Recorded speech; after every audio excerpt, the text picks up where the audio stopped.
All right, I thought it'd be appropriate to begin with a listing of the pros and cons with dry bean production. For those of you that are very experienced dry bean growers, this may be a bit of overview, but that's okay.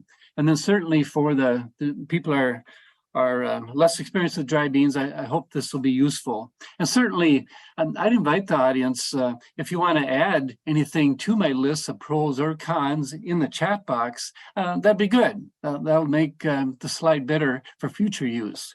So just to give you an overview, get everybody on the same status as we continue to discuss dry bean production during the balance of the morning. I think this would be appropriate. Very quickly, I'll go through these, starting with the pros. So dry beans certainly are more adapted to many of the regions in the region, but in particular, we do need well-drained and low-salt soils. And Hans has already talked about the need for well-drained soils, and Dr. Franson later, when he talks about soil management, he'll emphasize the low-salt need for soils. Certainly there's profit potential there. It has looked very good in recent years and in the long term. Crop rotation, dry beans would be a nice substitute for pulses or soybean. Timing of planting and harvest corresponds well in crop sequencing. It fits well with many other crops. Fertilizer typically is quite simple. Dr. Franson will get into some details regarding that, but it's simple compared to some other crops such as corn or even small grain. And then in our surveys, we're seeing more and more people going to direct harvest, and a big reason for that is genetics, where we have a lot of our Pintos, for example, are now upright short vine, and that lends itself nicely for direct harvest. So that's a quick look at the pros. Certainly there's some cons. At the top of my list is soil erosion. If we're in a conventional till system, soil erosion continues to be a concern. Increased direct costs, this would be certainly compared to soybeans, that there are more direct costs typically with dry bean. Plant establishment is more of a challenging compared to soybean because dry bean in general have less stress tolerance. Also compared to soybean, it's difficult to maintain a full season weed control with dry bean. Plants typically canopy less, and we have less selection of herbicides compared to some other row crops. We have two plant pathologists that are going to be joining us later this morning because disease is just a major challenge for us in dry bean production. So you'll hear about that and some management strategies. There's numerous sprayer passes involved with dry bean production, more so compared to many of our other crops. Harvest is certainly a challenge. We can have infield seed loss, or at the cutter bar, the seed is fragile. Specialized equipment oftentimes is used, and timeliness is extremely important. We just can't tolerate much for weathering because looking at marketing, we need food grade quality to achieve our premium revenue for dry beans. And oftentimes most times contracts are required. So that's my quick list, a quick overview as we move into plant establishment. But one other comment I want to make before I do that, and is that each year we ask dry bean growers to complete a grower survey. And this is a picture of our current survey. So if you want to look at that, we'd encourage you to do so. The web search would be typically typing in NDSU dry bean survey. So this guide, I think, is really important as a researcher, as an extension educator. It's good for new people,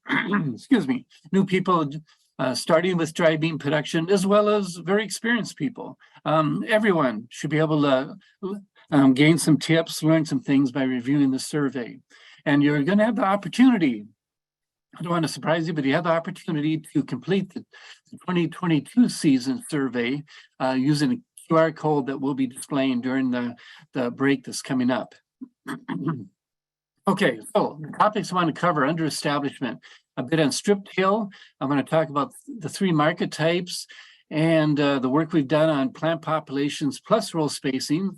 I want to talk a bit about minimum stands and then end with cover crops, in particular rye, seeding pinto bean. So here we go. Well, I am sure anyone that's participating in the webinar does not like to see a picture like this. And this is fairly common, continues to be common in North Dakota, including with dry beans that are conventionally grown. So we want to avoid this. And there's many other things to consider, challenges when you use conventional tillage for dry bean production. We may or may not have weed management. Weed management is be more of a challenge. We also can have challenges with managing soil moisture, and there's more trips across the field. So there's many challenges with conventional tillage and dry bean production. So what can we do? Well, in the survey of growers from 2021, this is a question we ask about tillage systems, and notice that we have about 2/3 of our tillage system still is in conventional tillage. That's down from the 2018 data, which is in parentheses, but we still have a long way to go if we want to go toward a conservation tillage system. And so there's some systems under conservation tillage that are listed. And note that at the bottom of the list is strip till. In 2021, there's only 4%. The growers that completed the survey indicated that they use this tillage system, and that hasn't changed actually from 2018. This picture here is of dry being grown in a strip till system. So there's a lot of advantages with strip till actually, and we explored the most obvious one. Can we maintain yield by switching to a strip till system compared to conventional till? So we explored that at Carrington. This is a 5-year average, and the very simple answer is yes, we can maintain our yields matching conventional till with fall strip tillage. And so by doing that, we can realize a lot of advantages with a reduced till system, such as reducing soil erosion over the long term, increasing soil productivity. It may help us with soil moisture management. It may help with reducing weed populations, and there's more as well. So you hopefully can see that I'm excited about that system. I don't have time to go into any more detail, but we do have a nice publication that you can search on the web by simply typing in NDSU strip till. So I'd encourage you to take a look at this publication. Okay, item number 2 is work that we've done with plant populations plus row spacings. We've done this research work for the last decade. What we're after is to see if we can increase plant populations and decrease row spacing width as compared to wide rows and our standard plant population that we've recommended for a long time, and that would be establishing 70,000 plants with pinto beans and 90,000 plants with black and navies. So in our work over this last decade, these are agronomic studies, and note that white mold was essentially absent. We didn't have white mold in these studies, and it had no impact on yield, but that may be contrary to your fields. I'll mention that Michael Venture will be on later, and he'll be talking about row spacings and what impact change in row spacings may have on white mold incidents. And so stay tuned to that. And then economics, as I show you this information, it'll be consistently showing increase in yield by narrowing rows. Keep in mind that we're assuming that existing equipment is available to move from wide rows to intermediate row spacing. If not, it's going to be a longer term investment if we're buying new equipment to go to narrow rows, and the returns from the very likely yield increases. So let's take a look at the actual data that we've generated. This is all multi-year data generated from North Dakota trials.